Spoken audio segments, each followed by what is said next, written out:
Come on, brothers. If we can get even a small chunk off of this thing, it's gotta be worth a fortune. Today is the day we strike it rich. Huh? You mean Paimon? Yes, brother, I shall join you. Let's make our fortune. We should go with them. What the? This thing is crazy tough. I can't even scratch it. What's it made of? Sorry, brother. Looks like we'll have to seek our fortunes elsewhere. Enjoying yourself? I was just seeing if I could influence this phantom's perception by playing. But nope, no dice.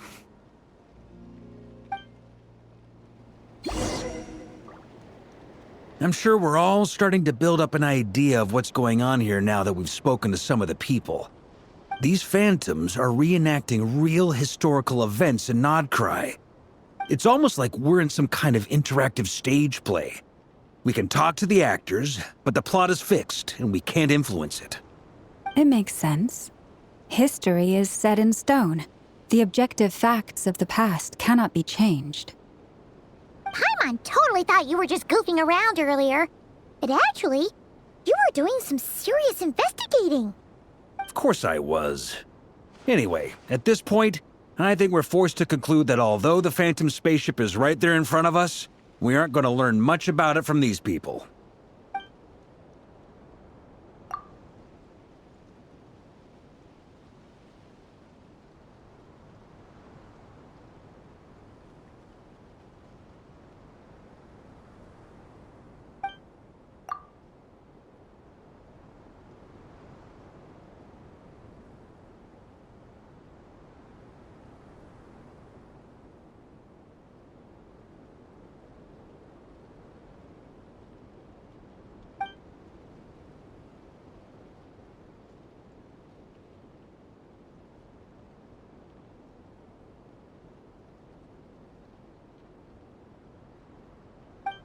Don't be discouraged. If nothing else, this is proof of the ship's existence. And think about it. So many people tried to hack their way inside, but no one could get the door open. It's made of very tough material. To me, that says that we'll either find the ship itself or the story behind it. It's just a matter of time. Huh. Every now and then, when Varka gets serious, he actually does seem like Grandmaster material for once. I wonder how the others are doing. Let's head back for now. Sounds good. Also, drinks are on me if Team Knights of Favonius is the first to finish. Wait, we have a team name now? Am I in Team Knights of Favonius as well? You're very welcome to join. We've even got a cathedral ready for you. Isn't that technically blasphemy? You wouldn't dare make a joke like that if Barbados was in earshot. Nah, I'm sure Barbados doesn't mind a little harmless blasphemy once in a while.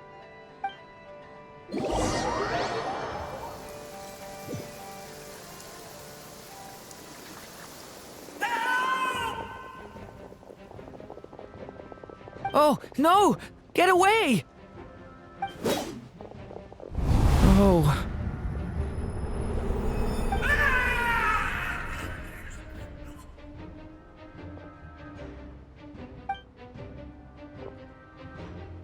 I know it's hard to stomach, Mr. Duran. But as I'm sure you've noticed, there is nothing we can do to intervene in that which unfolds before us. But we have to at least try. And try you have. But are you aware of how many unsuccessful attempts you've made now? I wasn't keeping count. I'm afraid this is the 39th failure so far. Or the 5th if we're only counting this particular victim. There are no indications that these phantoms may be altered in any way. You seem to have calmed down a little. I'll make us a fire. You should rest and have some water. Feeling any better now, Mr. Duran? May I ask a few questions? Be my guest. What exactly are we witnessing here? What happened to those people? My guess would be that we are seeing Nodcry during the Conrian Cataclysm. Would that be accurate? Conria. That is correct. As you know, once the Abyss senses even the tiniest crack, it floods in and spreads like wildfire. There was a time in the distant past when it permeated all of Nodcry, causing immeasurable harm. The people paid a terrible price to heal this land. Then, 500 years ago, the whole of Tevat suffered an abyssal disaster. Once more, Nodcry was dealt a devastating blow. I see. In the face of the abyssal onslaught, all were like grains of sand tossed around by a tidal wave, be they human, fae, or god. The moment you witnessed is but one drop in a whole ocean of catastrophe. All right. I guess that answers my second question, too. I wanted to know why there's nothing I could do to help them, and that's because what we are seeing is history. That would be my guess as well. As I understand it, history and fate are not all that dissimilar. The latter may be unseen to us, but both are immutable. Yes. Fate was determined long, long ago. I still have a couple of other questions for you, Mr. Flint's. You mentioned more than one abyssal disaster that has struck this land in the past. How can you be sure that what we're seeing is from the Conrian incident? And also, how are you able to stay so calm when you're talking about these events? From everything I know about you, you're not cold or ruthless, and you're not indifferent to the suffering of others. Alas, I am forced to show my age. I must be 600 or 700 years old by human measure. Wait, so you... One is not easily moved by history when one has witnessed the truth firsthand. I'm sorry. You needn't apologize. Your passion is a good thing to have. Treasure it, because someday you may find it in terribly short supply. Now, at the risk of offending you, I have a question in return. Your curiosity toward the Abyss, is it born from hatred or because you sense its call? I only ask because I kept a fragment of Rarir's body in my lantern for a short time. Specifically, his heart. So I know what a burden it can be to carry the Abyss with you.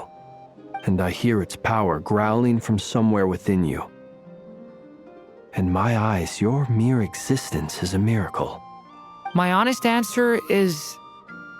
I don't know. I don't think I have the confidence to say for certain. What I will say is the Abyss is not the only issue that haunts me. Even before I became who I am today, the question dogged me constantly. Should I even exist at all? My doubts remain unresolved. But when we fought Rarir, something became a little clearer to me. Sometimes it is the darkness within us that allows us to achieve the impossible. I certainly got the sense from your 39 attempts that you were trying to achieve the impossible. It sounds like you've resolved to see the truth for yourself. Absolutely. In that sense, he and I are quite similar. Then I wish you every success. I look forward to the day of your transcension. Well, if everyone's caught their breath, I suppose we should head back. Oh, and one last thing. I'd appreciate if you kept our discussion about history a secret.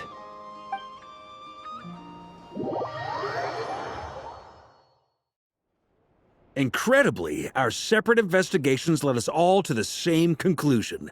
Hooray for consensus! Yeah, but we barely learned anything, though. I totally thought this would be the mother lode. Talking with the ancients? I mean, come on! But nope. All we got was useless snippets of conversation. And all this stuff about moons and hyperopia. What a load of baloney. Seems like people back then had a few screws loose. I understand your frustration. We found the same issue. Each phantom only showed a very brief moment in time. There isn't much value to be found in these miscellaneous fragments of a civilization's history, no matter how glorious it may have been.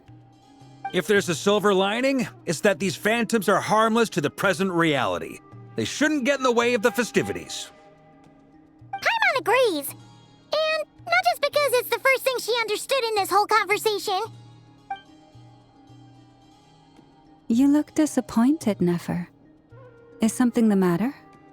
What do you think? We all worked our tails off, but the only one to gain anything from it was you, Lady Moonjanter. Well, please do share the Hyperborean records with me. I will gladly inscribe them in our people's documents. Oh, duh! Yeah! That was it! Hyperborea! Hyperborea. I'm serious. Only an expert in the Frostmoon Scions and their history can turn these records into valuable research material. The alternative is to let them gather dust on the Curatorium's storage shelves until the pages turn yellow. Nefer, you're wise enough to know that cooperating and sharing the profits is the best course of action here. Well, that goes without saying. Sure, let's do that. Huh? But didn't you say we aren't supposed to give out intel for free? Sorry. Shutting up. Now is not a good time to push Nefer's buttons. Anyway, back to Moon Prayer Night. I'm thinking that we should prepare something a little special, aside from the usual decorations and so on. You mean a parting gift? Can't go wrong with food. Although, does food go bad on the moon? Perhaps a lantern would be a better choice. It might be dark up there. It could prove difficult to light a lantern on the moon. Magical stones might serve that purpose better. What about a clockwork mecha model from Fontaine? I've got a whole bunch at home. I use them for fighting practice in my free time. None of these sound like things she would be even remotely interested in. But we don't interact with her enough to know what she likes. Yeah. It would really save us the guesswork if someone could find out what she's into. Wait, what the? Traveler? They're all looking at you. Great! Haha, problem solved. Now, I need to stop by Dory's. Gonna need her help sourcing a bunch of stuff for the festival. Then let's leave it there for now. We all have our own business to attend to. Traveler, if you find out what Kutar likes, let us know right away.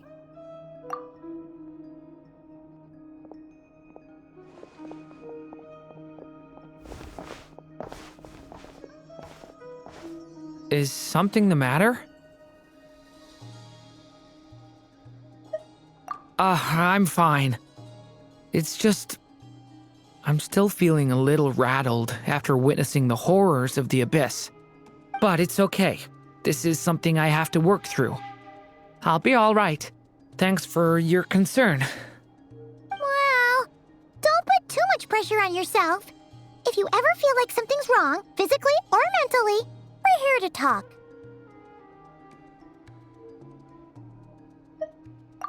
Come on. Stop treating me like a kid.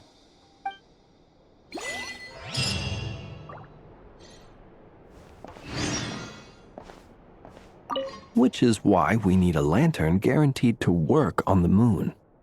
Yes, I have a few ideas, but the lantern itself is the easy part. The real issue is how little we know about the lunar environment. Wait, you two are serious about this? Let's just say I'm intrigued by these shining magical stones that Mr. Albedo has mentioned.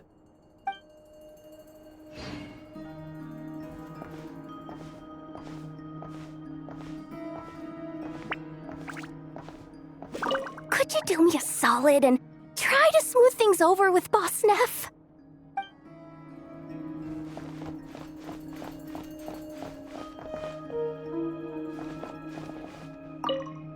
You should get going. It's important that we ascertain what Kutar likes.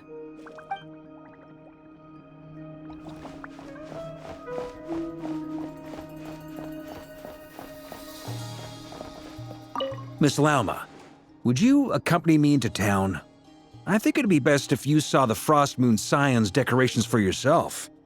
Very well. Let's go.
Gotta steer clear of other people.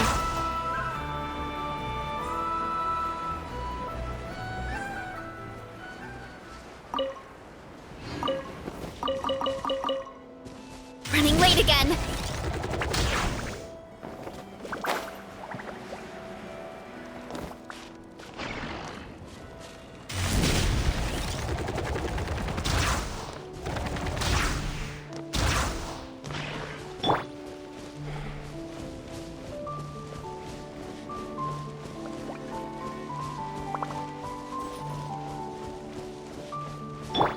Hurry up, Brassa!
Time to roll!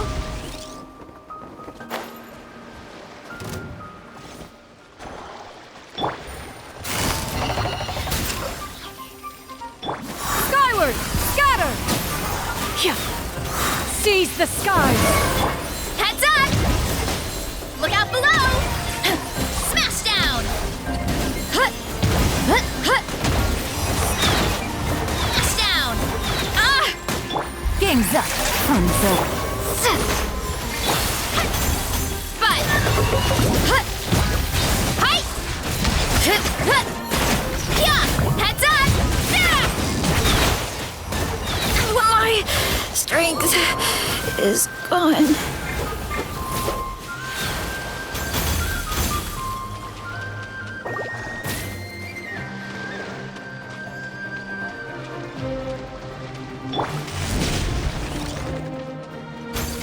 again. Yeah! Skyward! Scatter!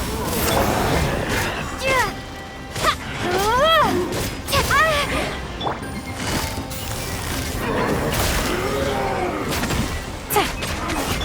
Skyward! Scatter!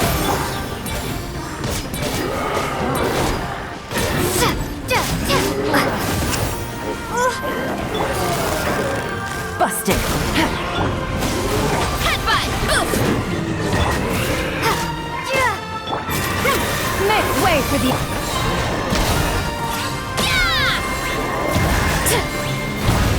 Okay, now kablam!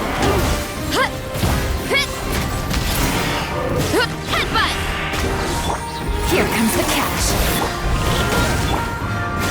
Charge!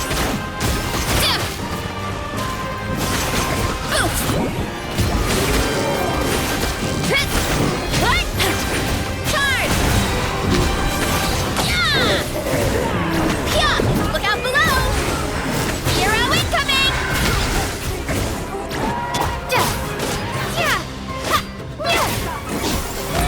Gotcha! Heads up!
You ought to stand down!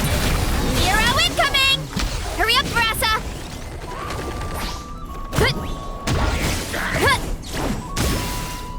Look out below!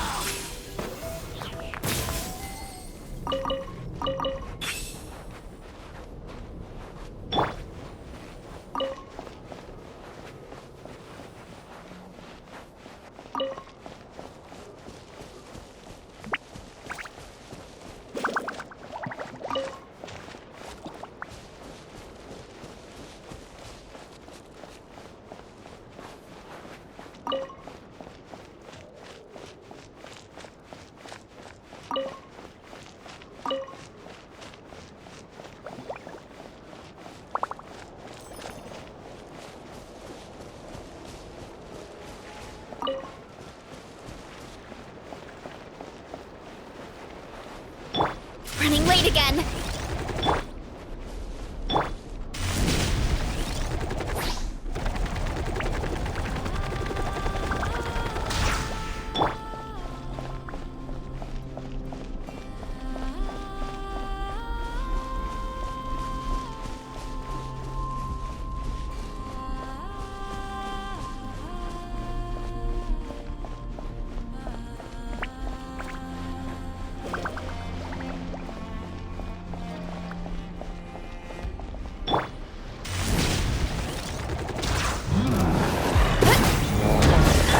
Busted! Things are about to get dicey. It's justice o'clock! Hurry up, Brassa!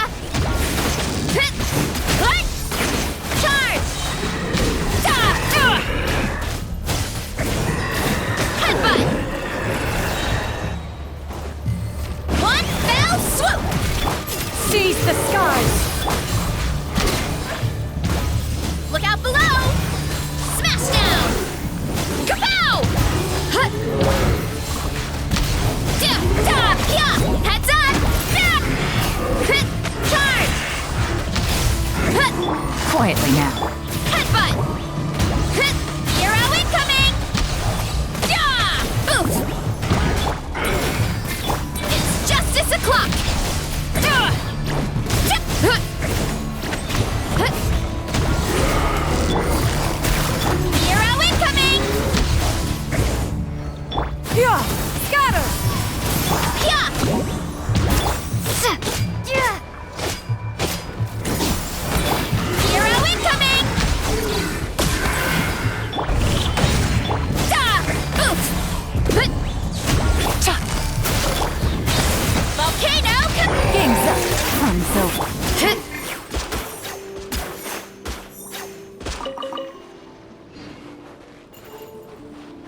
Running late again.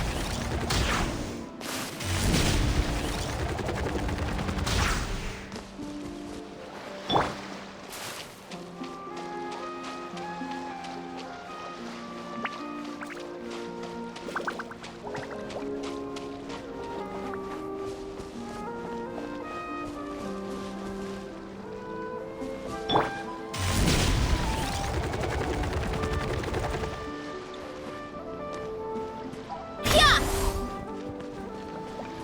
Hurry up, Brassa! Gotta steer clear of other people.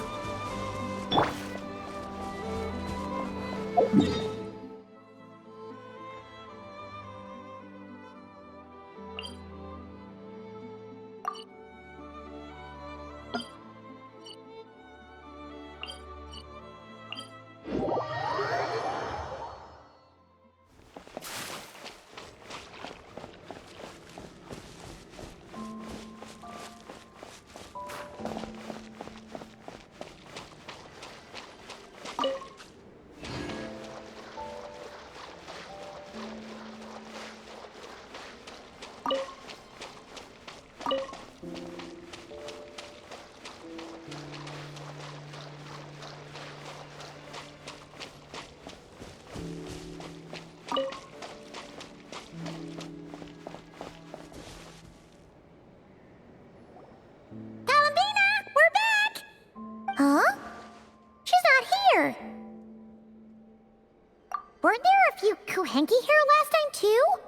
Where did they all go?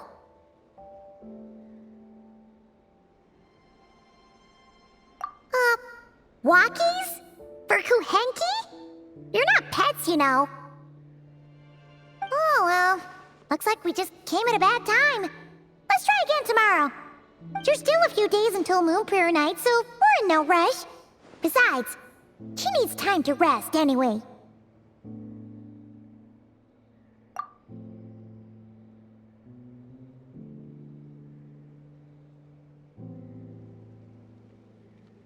Columbina! Are you back yet? Oh, how strange. Looks like she still isn't here. Right? It's not like her to spend so much time outside, especially since she's worried about attracting unwanted attention. What about Luonatar? Luonatar, you there? Hey! Do you know where Columbina went? Sorry, didn't understand. But if you know where she is, could you take us to her?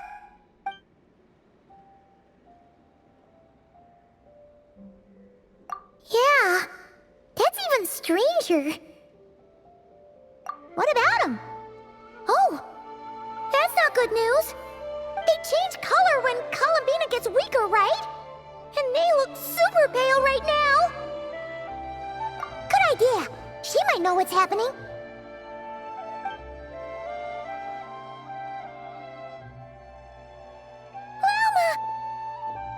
Ah, it's you.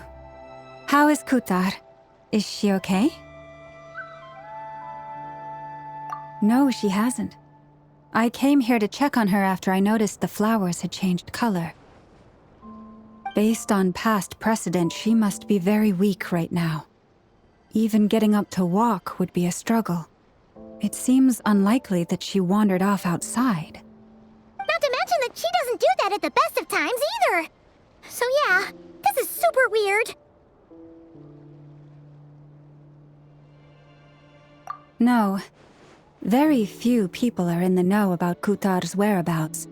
And if anyone suspicious had visited, they'd have left some sort of evidence. Come on, let's go to Nasha Town. If anyone has seen her, someone there will know about it. It's not Kry's information hub after all. Makes sense. Let's go!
Running late again.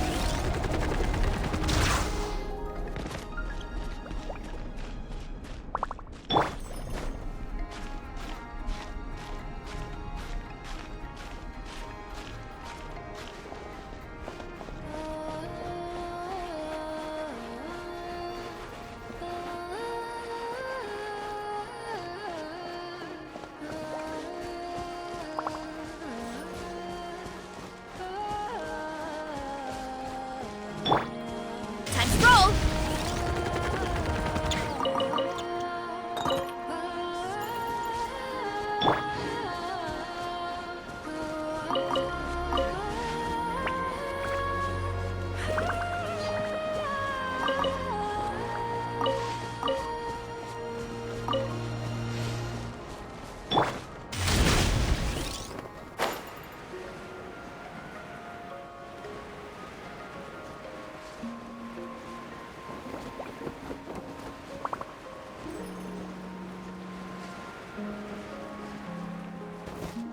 Running late again.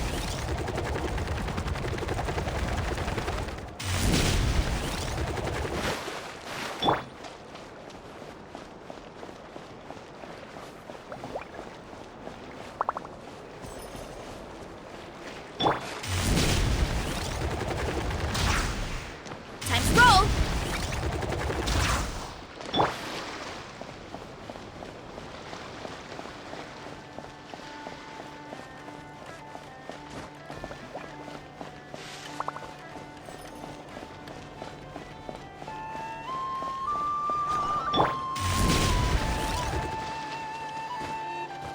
Hurry up, Brassa!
I'll keep this close.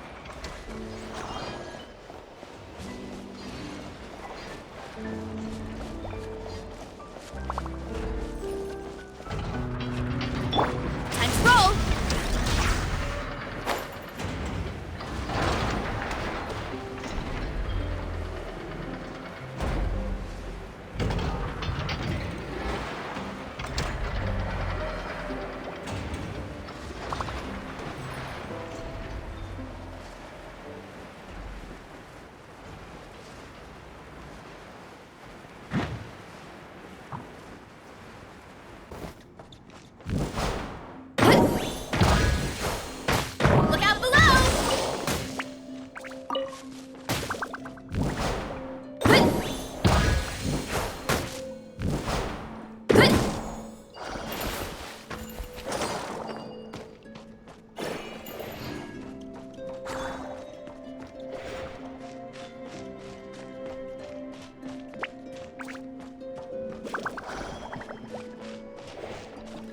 Running late again.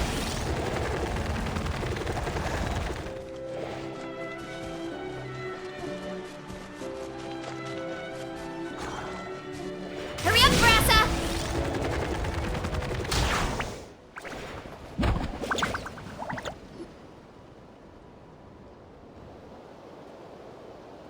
Wait a moment. Is it just Paimon, or is this stall kind of suspicious? It's never been here before, right? No, I don't recognize it. Alas, your free and easy adventure time is over. Now, prepare to face the final boss of Nod Cry. Whoa! Where'd that voice come from? Not sure, but it's definitely hostile. No, no, no, not that way. The final boss is right here. The sniffer mole? That's the final boss? Surely not. Also, Okay, the jig is up. I'll stop teasing you. Turn around. I'm right behind you. It seems I've managed to leave quite an indelible impression, even though you've never seen my face. Ah, nothing could make a great mage more pleased with herself.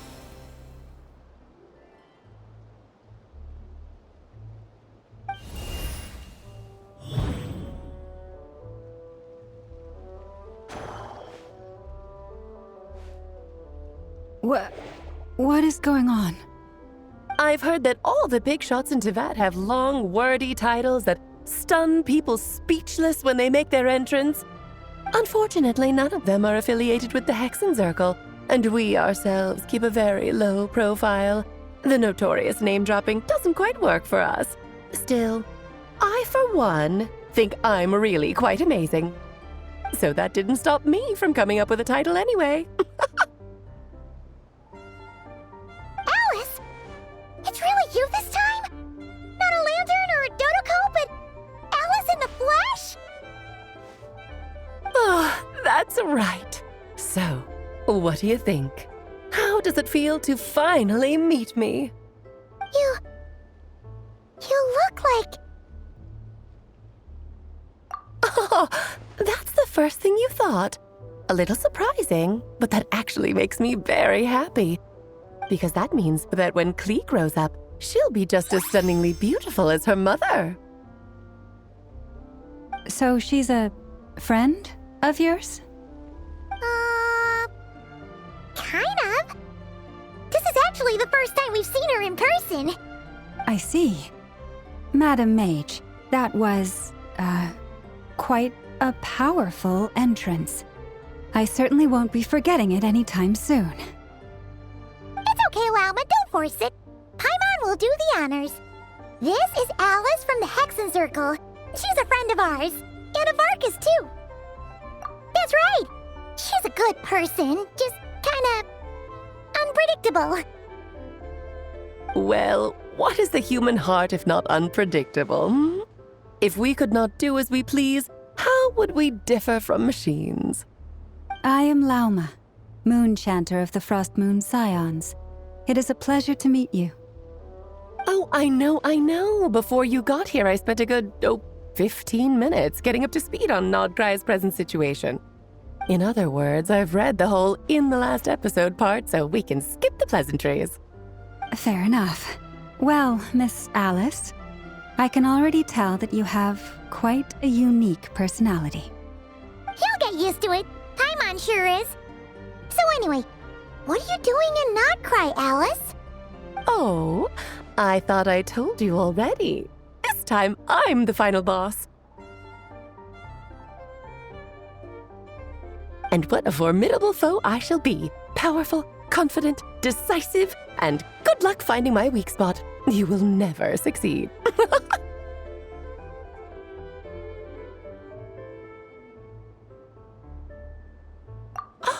Oh, drat! My one weakness, and you found it in an instant. Fate has been dealt a devastating blow. Thus falls the great Dodo King. Why are you playing with this nonsense? For funsies, of course. What's wrong, Paimon? Are you disappointed in me? Am I a gigantic letdown? No, it's just... You seem like a busy lady. And this is the one time you've shown up in person. Paimon figured it would be for something more high stakes than just goofing around. You're quite right. I'm here in Not Cry because something big happened. Something big enough it caught the attention of the Hexen Circle. It concerns the 3 moons, Tevat's borders, and of course, the moon goddess you are currently searching for. Kind of. Why don't we discuss this over a pot of tea? My main reason for coming on this trip to Tevat was, of course, to have some fun. But I do technically have a job to do as well, namely, maintaining the stability of Tevat's borders. I'll skip over the complicated parts, but to sum it up, abyssal energies are all that lie beyond Tevat's border. We'd find ourselves in a real pickle if they ever made it through. And the phantoms you've been seeing are a sign that the border has been disturbed. Ah, no wonder they tend to show up around Moon Prayer Night. Is it because the real moon is now so close to us that its power can cross the border? In part, but only a negligible amount passes through. Just enough to influence the verdant crests and so on. And as you've noticed, there has been an unprecedented number of phantoms appearing this year. The influence of the moon beyond the border cannot explain this. No, there is another far greater factor at play. The trilunar syzygy. A trilunar syzygy. Eons ago, before the heavenly principles came to Tevat, it was the then 3 moon goddesses who controlled the laws of this world.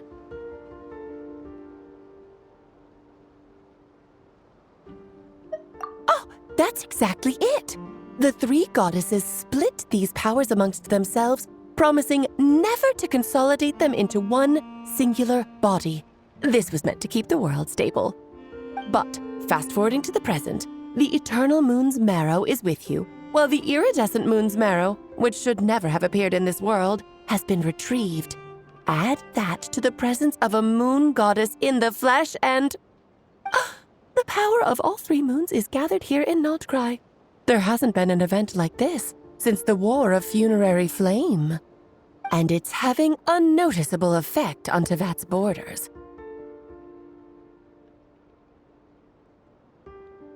Because I wish to give my darling daughter a peaceful, sunny environment to grow up in. Is that a good enough reason? Kinda sounds like you're dodging the question, but it does make sense. Well, that's one reason anyway, and the most important one. The others are a little complicated to explain. For instance, cleaning up after dearest Miss R. Albedo could tell you more about that if you're curious, but right now, I have a more important question to ask you. Why are you collecting the moon marrows? I see. Nicole told me about that legend once. Nicole? You mean Mage Anne? Oh, so you remember. Yes, of course. That was a story about fate, her area of expertise. But back to the story of our dear moon goddess. I'm afraid her intended method of returning to the moon is unlikely to work anymore. What does that mean? She may be missing, but she hasn't gone anywhere. She has disappeared.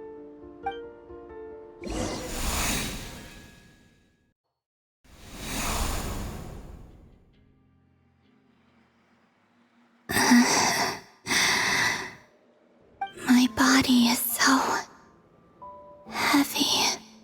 Wait, no. It's my mind that's heavy. My arms and legs are as light as a feather. What's happening to me? I feel drowsy, like I've been asleep for too long. Is it daytime or nighttime? Is the moon out? I think I'll go for a walk.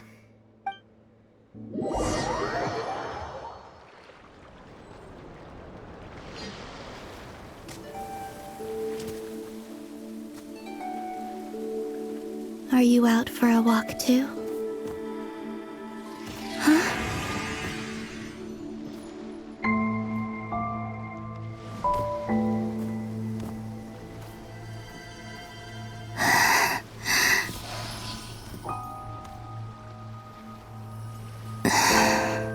The day has come at last.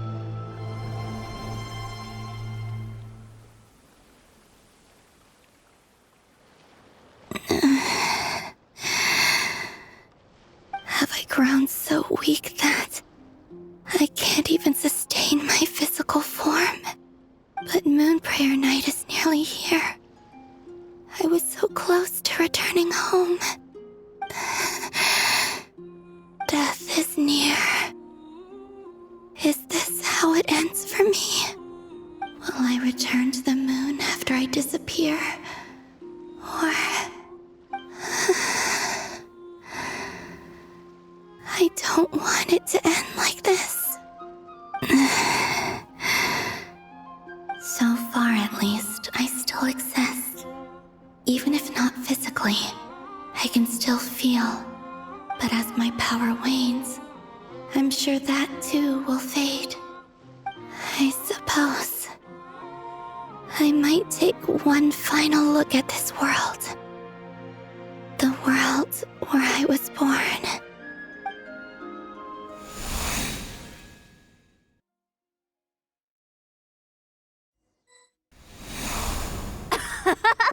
Come on! Come on! Wait for me! The Frost Moon Enclave. How much it has changed since I was born. These decorations, they're so heavy. It's times like this when you kind of wish men could be priestesses and acolytes. How fascinating. I've never had the chance to be privy to people's private lives in this way. In the past, people would get so solemn and serious the moment I showed my face. Like they were frozen stiff. Karina, Lametti, it's time to eat. Coming! I want to watch them a little longer.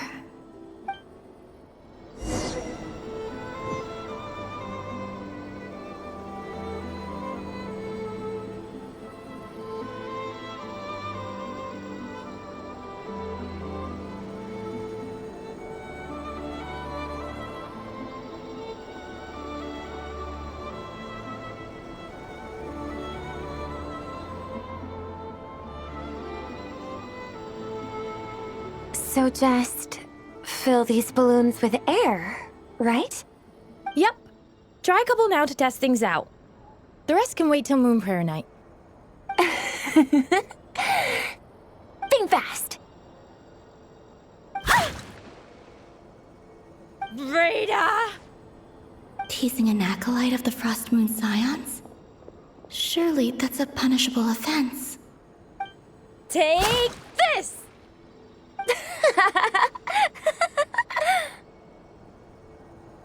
Huh? All right, enough horsing around. Lady Lauma gave us a task. We should get back to it. The task is just to check that the balloons don't leak, right?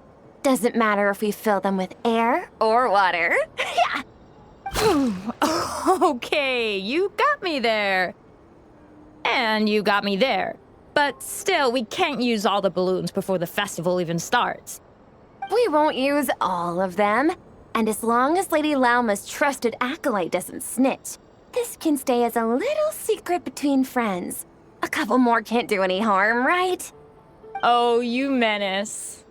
Then, think fast! Is pumping a balloon full of water really so much fun?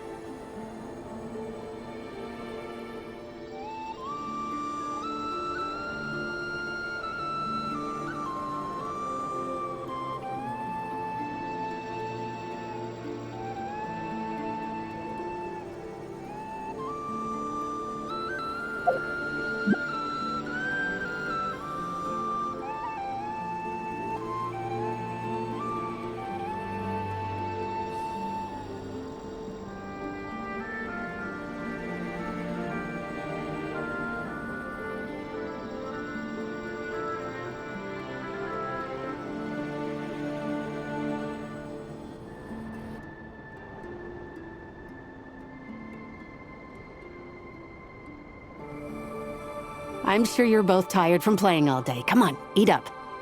A plain, humble meal. That has always been the way of the Frost Moon Scions. Huh? How come Lametti got a midsummer berry dessert? Oh, I always get Lockaberry. I don't mind sharing. You can have a bite of mine if I get to have a bite of yours. They're sharing food? I've never shared food with anyone before. Even at the Harbinger tea parties, everyone just ate off their own plate. And when I couldn't finish my food offerings from the Frost Moon Scions, they'd leave the leftovers out under the moonlight for the animals to claim. Hey! That was 2 bites! Oh, then you can have another bite of mine. Oh, you too. Oh, don't fret now. Here, have some of Granny's too. So this is what it means to be family.